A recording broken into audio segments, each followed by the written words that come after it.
સુરત મહાનગરપાલિકાના વર્ગ 1 અધિકારી વિપુલ ગણેશવાલા લાંચ કેસમાં ઝડપાયા। ઇસ્માઇલ ઉર્ફે પરવાના સાથે મળીને 15 લાખ રૂપિયાની માંગ કરી હતી, જેમાંથી 4 લાખ રૂપિયા સ્વીકારી બંને ફરાર થયા હતા। એન્ટી કરપ્શન બ્યુરોને તેમના બેંક લોકરમાંથી સોના ચાંદીના દાગીના પણ મળ્યા। ત્યારે આ સમગ્ર મામલે વધુ તપાસ ચાલુ છે।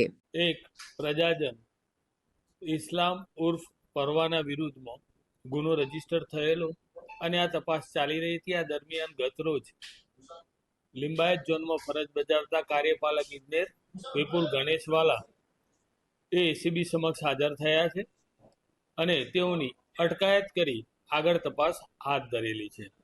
આ કામના આરોપી પરવાના તથા આ ગણેશવાલા એ લગભગ સતત છેલ્લા ઘણા સમયથી આ સેમ એમોથી આવા ગુના આચરી રહ્યા હોય એવી સંભાવના છે। એ મુદ્દે તપાસ ચાલે છે। અમને મળેલા સાહેદોના જે પુરાવાઓ છે એ સંદર્ભે પણ એ મુજબનું જણાઈ રહ્યું છે।